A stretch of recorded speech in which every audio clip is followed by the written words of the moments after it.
eye, there's this very specific, like almost universal feeling that watches over us. Oh, absolutely. Yeah, like you go out on a clear night, maybe you're away from the city lights, and you look up at that massive canvas of scattered stars. And, well, the overwhelming sensation is usually alienation. You just feel incredibly tiny. Right. Tiny, isolated, just totally separate from everything above you. Exactly. It is a profound sense of distance, really. I mean, we are biologically conditioned to view ourselves as this small, fragile organism standing on a slightly larger rock, and we feel completely detached from that cold, expansive void that's just stretching out in all directions. Yeah, it's very much a feeling of, there's me down here and then there is the universe out there. Totally. But the material we are diving into today takes that exact scenario, right? You standing in the dark, looking up at the stars, Yeah. and it just completely shatters that boundary. It really does. It flips the whole script. It does.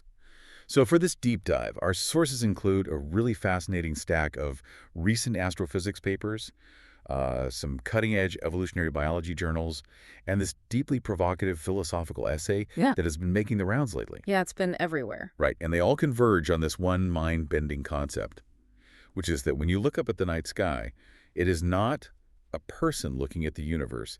It is the universe looking at itself. Which is just, I mean, it completely inverts our entire understanding of existence. Yeah. We aren't just, inhabitants taking up space here. We literally are the cosmos waking up. We are the universe developing the capacity to observe its own vastness. Welcome to the deep dive, everyone. Our mission today is to really try and understand our actual place in the cosmos by exploring this beautiful, counterintuitive realization. The idea that conscious beings, so you, me, everyone listening to this right now, we are not separate from the universe. We are an active expression of it. An active living part of it. Yes. So, okay, let's unpack this. Because to really grasp how profound this shift in perspective is, we have to start with the raw materials. We need to look at the literal, mechanical, physical connection between a star burning in the void and, well, the brain inside your head. Right. Because the underlying physics is where this realization transitions from just being a poetic thought into hard scientific reality. Okay, so take us there. Where does it begin? Well, everything starts with nucleosynthesis. Right. For a really long time after the Big Bang, the universe was essentially just a massive expanding cloud of hydrogen and helium. Just gas. Just gas. Very simple, very light elements. There was absolutely no carbon, no oxygen, no iron. None of the heavy elements that are required to build a planet or a biological organism even existed yet. Wow. So those heavy elements had to be forged somehow. Exactly. The universe had to create these immense, glowing pressure cookers to smash those simple atoms together. And by pressure cookers, you mean stars. Yes, stars. Gravity basically pulls these massive clouds of hydrogen together until the pressure in the core becomes so intense that the atoms literally fuse together. And that's nuclear fusion. Right. And this nuclear fusion releases light and heat. But more importantly for us, for this conversation, it creates heavier elements. Okay, so then what happens when the star dies? Well, when massive stars reach the end of their lifespans, they explode in supernovas, and they scatter all those newly forged heavy elements across space, Just blasting them everywhere. blasting them everywhere. And those scattered elements eventually coalesce. They clump together to form new star systems, planets, and in our specific case, biological life. So, I mean, quite literally, every single atom of carbon in your DNA, every atom of iron in your blood, it was forged in the core of an ancient dying star. Which is just wild to think about. I mean, the exact same physical processes that ignited those giant balls of plasma billions of years ago are directly responsible for the billions of neurons and, like, trillions of synaptic connections firing inside our heads right now. It is a direct, unbroken lineage. Yes. But, I think a lot of people struggle with how you get from a cloud of stardust to a sentient brain. I mean, I know I used to look at this like it was a massive, almost insurmountable leap of probability. Oh, sure. It feels like magic if you don't know the steps. Right. And the old kind of flawed way of thinking about this is imagining, say, a vast sea of scattered Lego bricks getting tossed into a giant clothes dryer. I've heard this analogy, yeah. Yeah, and people assume that science claims if you spin that dryer for a few billion years, eventually, by pure random chance, those Legos will just snap together and form a functioning supercomputer that starts asking where it came from. Which is, just to be clear, mathematically impossible. Right. And it completely misrepresents how evolution actually works. Exactly. So my understanding from the biology journals in our stack today is that it's not random tumbling at all. It is what they call cumulative selection. Yes. Cumulative selection is key. So returning to the analogy, it's more like having a sea of Lego bricks where the environment, so the basic laws of chemistry and physics, that environment acts as a filter. If two bricks randomly snap together into a shape that is slightly more stable, they stay that way. The environment basically selects for stability. You're right. They don't break apart again. Exactly. So over billions of iterations, you aren't just rolling the dice over and over from scratch, right? You are saving your progress. You are continuously stacking small, successful adaptations on top of each other, guided by environmental pressures, until you reach staggering complexity. And that mechanism, that cumulative selection, is the bridge. That's how it happens. You don't jump from burning gas to a self-aware mind overnight. Obviously not, yeah. You move through a relentless, really unbroken chain of physical forces. So electromagnetism allows atoms to bond into complex molecules. Okay. Then those molecules form self-replicating structures, and those structures start competing for resources, which leads to biological evolution. Right, survival of the fittest. Exactly. The environment constantly filters for traits that aid survival. Over deep time, it eventually selects for a central nervous system, and finally, a brain capable of complex thought. Which is just, it means there was an unimaginably long period where this process was happening in the dark. Yes. Like we were talking about billions of years where the universe existed entirely without eyes to see or ears to hear or minds to process any of it. Just total silence from a perceptual standpoint. What's fascinating here is the sheer scale of that silence, especially when you contrast it with the trajectory of the mechanics themselves. What do you mean by trajectory? Well, the universe began as a relatively simple high-entropy cloud of gas, right? But instead of just remaining a diffuse fog, local pockets of the universe relentlessly moved toward higher and higher levels of intricate organization. Yeah. So we went from particles to atoms, atoms to stars, stars to planets, planets to biology, and biology to consciousness. Through our minds, the universe essentially gained observers. We are the localized mechanisms by which the cosmos can finally experience its own beauty and complexity. Right, but I actually have to push back a bit on this narrative of a trajectory, or at least how we interpret it. Oh, really? How so? Well, the philosophical essay we're looking at acknowledges that humans are naturally wired to find patterns and stories where none exist. We suffer heavily from survivorship bias. Ah, yes, the anthropic principle. Exactly, because we are here, sitting at the end of this incredibly long chain of cumulative selection.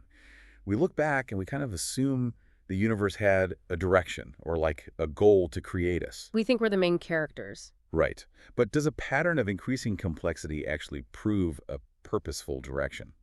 Or is this just the anthropic principle at play, right? The idea that the universe only seems perfectly designed for conscious life, because if it wasn't, we literally wouldn't be here to observe it and talk about it. That's a very fair point. Like, maybe we are just desperately trying to find a grand plot in what is essentially a wildly beautiful but totally localized accident. And that tension right there between cosmic purpose and a localized anomaly, that is one of the most heavily debated topics in both astrophysics and philosophy today. It's completely unresolved. It is. The reality is we cannot empirically prove an ultimate capital P purpose to the cosmos. Right. However, acknowledging the anthropic principle doesn't negate the undeniable reality of the pattern itself. Whether it is a grand narrative or just a really fortunate accident, the sheer mechanical difficulty of producing a conscious observer remains exactly the same. And the prerequisites for this accident are just staggering. Beyond staggering. I mean, think about what you actually need. You need a universe where the fundamental constants of physics even allow for complex chemistry to exist in the first place. Which isn't a given. Not at all. Then, you need a star that lives long enough and burns steadily enough to provide consistent energy over billions of years. Okay, so you need the right kind of star. Yep. Then you need a planet in the exact right Goldilocks zone. It can't be too hot or the water boils off. It can't be too cold or it freezes entirely. You need liquid water. Right. And you need a stable planetary environment. It has to be shielded from excessive radiation, shielded from constant massive asteroid impacts. It has to sustain unbroken evolutionary progress for billions of years without hitting a reset button that wipes out all that accumulated progress. Like the dinosaurs, but worse. Way worse, yeah. So the chain of prerequisites is so incredibly delicate that consciousness might genuinely be one of the rarest, most fragile phenomena in all of existence. Which is mind-blowing. And this realization, the sheer improbability of our awareness, it creates this almost comical contrast with how we actually live our day-to-day lives. Oh, it really does. Like, if you think about the incredible rarity of these stable cosmic conditions, and then you look at how we spend our days, there's a massive disconnect A there. huge disconnect. Here we are, right? We're the incredibly rare, localized awakening of a 14-billion-year-old universe. And how do we spend our time? We agonize over social media algorithms. Wow. We stress about our status at work, and we get into bitter, screaming arguments over traffic. It's absurd when you zoom out, but that contrast actually highlights a fundamental psychological blind spot, which the sources attribute to the mechanics of the blank slate. Okay, yes, let's dig into the cognitive mechanics of that, because my understanding of the blank slate theory from these papers isn't just the literal, old school definition that babies are born with zero knowledge. Right. It's not just a clean chalkboard. Exactly. It's deeply rooted in evolutionary psychology. Yeah. Like our neural architecture was selected for immediate terrestrial survival on the African savanna. It was not selected for grasping deep cosmic time. No, not at all. Our brains are biologically wired to track social status within a small tribe, to recognize the rustle of a predator in the tall grass, and to secure immediate physical resources. Food, water, shelter. Exactly. The brain wasn't built to intuitively comprehend the half-life of carbon or, our stellar origins, because understanding nucleosynthesis doesn't help a hunter-gatherer survive the winter. Knowing how stars form doesn't help you outrun a lion. Exactly. And that evolutionary conditioning heavily limits our natural perspective. Because our hardware is tuned for immediate, localized survival, we are basically born completely blind to our cosmic context. It's something we have to discover later. Right. It has to be rigorously learned through science and philosophy. And for the vast majority of human history, because we lacked the scientific tools to observe the cosmos accurately, we filled that cognitive gap with frameworks that just matched our hyper-localized, self-centered survival instincts. Which makes sense. I mean, historically, our belief systems and mythologies almost universally placed humanity at the literal and metaphorical center of everything. Oh, definitely. We look up and just assume the sun orbited us. We assume the universe was a house built specifically for us to live in, and we were, the VIP guests. Right, the geocentric model of everything. But the paradigm shift offered by our sources today completely dismantles that geocentric arrogance, and it replaces it with something arguably much more profound. What's that? Well, we are not separate from the house. We are the matter of the house temporarily arranging itself to turn on the lights. Wow. We shift from being passive, entitled guests to being the active, waking participants in reality self-discovery. So what does this all mean? Like, if we synthesize the physics of stardust and the billions of years of silent cumulative selection and the overwhelming statistical improbability of these stable conditions holding long enough for you to be here listening to my voice right now, it leads to a very specific conclusion about human value, doesn't it? It absolutely does. If consciousness is mathematically this rare, then every single conscious being represents an incalculable cosmic value. Because every single person is a completely unique, unrepeatable sensory organ for the universe. Yes. You are a specific, one-of-a-kind combination of genetics, environment, and memories that the cosmos has never produced before. You are a one-of-a-kind lens. The way you process a piece of music, the way you experience grief, the way you perceive the color blue. No one has ever experienced reality from your exact coordinates in space and time. And once your brief window of awareness closes, right, once you're gone, the universe will never, ever experience reality through that exact lens again. When you scale human existence against the vastness of cosmic time, our individual lives are just microscopic flashes. But the quality of that flash, the depth of the observation is profound. It is. And it fundamentally reframes our priorities. Like we were saying earlier about traffic and status, the obsession with possessing temporary material wealth or dominating other people seems completely absurd when you recognize that your primary function is simply to be an active, unique observer for a universe that spent billions of years trying to open its eyes. Right. It totally reevaluates the entire currency of what makes a successful life. But, if this brief, fragile window of human consciousness is just where we happen to be situated right now, we have to look forward to. We discussed the unbroken trajectory of cumulative complexity, right? Going from gas to chemistry, biology to neurons. Right. Well, the evolutionary engine doesn't just stop because we developed smartphones and built cities. No, it doesn't. And this raises an important question, one that challenges our deepest anthropocentric biases. Okay, lay it on us. Well, we naturally assume that human intelligence, exactly as it exists today, is the absolute pinnacle of this process. We treat ourselves as the finished product of evolution. Like we crossed the finish line. Exactly. But if you look at the cosmological timeline, humanity just arrived. Science as a rigorous discipline is only a few centuries old. If human intelligence is merely the beginning of the universe's awakening, then the future of consciousness is something we likely lack the cognitive architecture to even picture. It's beyond us. And the sources offer some incredible thought experiments on this. Like, we aren't just talking about the standard science fiction tropes of, building empires across different solar systems or getting faster spaceships. No, we are talking about a shift in the fundamental nature of the observer itself. Right. We could be looking at the emergence of integrated metaconsciousness. Yes. Like, if the human brain is just a network of individual non-conscious neurons that create awareness when they're linked together, what happens when billions of human minds integrate through advanced neural linking technology? The concept of the individual self might dissolve entirely into a collective intelligence. Which is terrifying, but amazing. Right. The boundary between your mind and my mind could become as porous as the boundary between two neurons in a single brain. We could transition from being scattered, localized observers into a unified planetary consciousness. Man, I love the analogy the evolutionary biology paper uses to really ground our limitations in imagining this. Oh, the fish analogy. Yes, share that. It's so good. It asks you to conceptualize an ancient fish swimming in the prehistoric oceans, right? That fish is aware of its environment, sure, but it lacks the physical neural hardware to even process the concept of a modern neon-lit city or poetry or quantum physics. Just can't do it. Right. It's not just that the fish is uneducated or hasn't read the right books. It is biologically barred from that level of comprehension. And in the exact same way, we, sitting here with our current hominid brains, are likely biologically barred from comprehending what post-biological or heavily networked consciousness will actually feel like. We are projecting our current limitations onto an infinite timeline. We constantly assume we understand the fundamental nature of reality, when in truth, our current sensory organs and our scientific instruments have only decoded a microscopic fraction of the universe's mechanics. Here's where it gets really interesting, though. We are essentially standing at the shoreline of an infinite ocean of possibility. We are looking out toward the horizon of deep time, and we are just as limited in our imagination of what comes next as that ancient fish was staring at the dry land. Yeah. We are not the end of the story.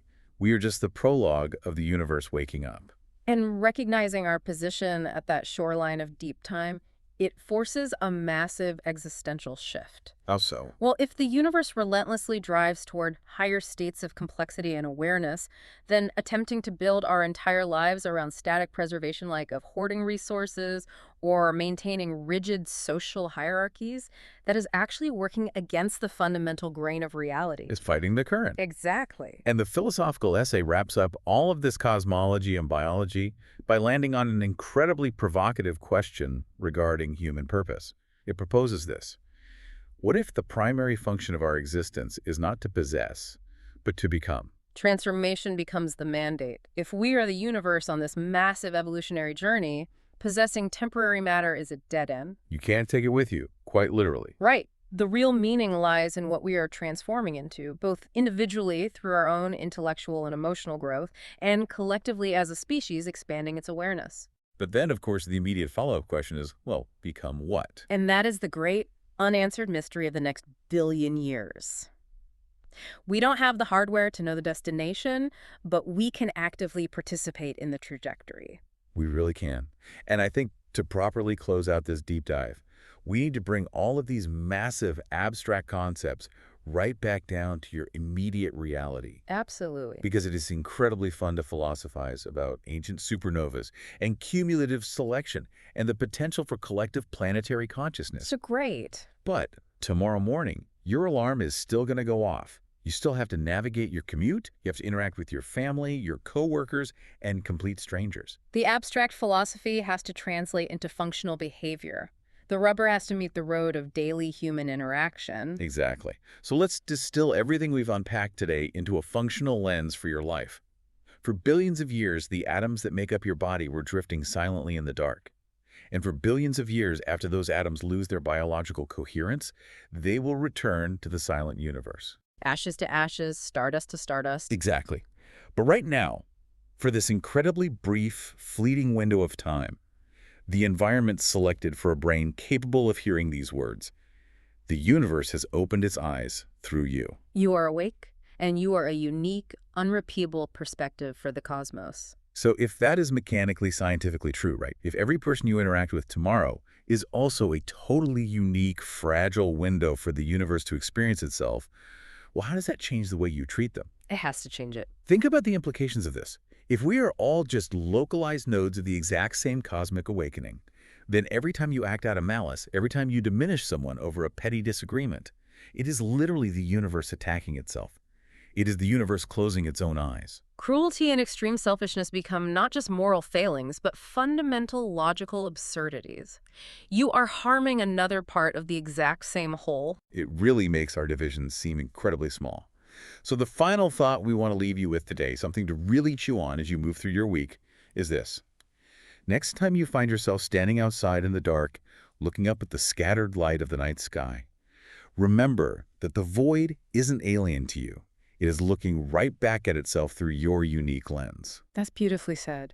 You have been granted this fragile, mathematically improbable moment of awareness.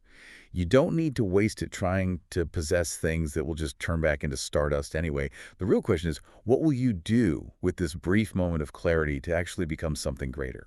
Thank you for joining us as we explored these sources today. We hope you take some time to sit with the weight of that realization. Observe the world, observe yourselves, and we will catch you on the next deep dive.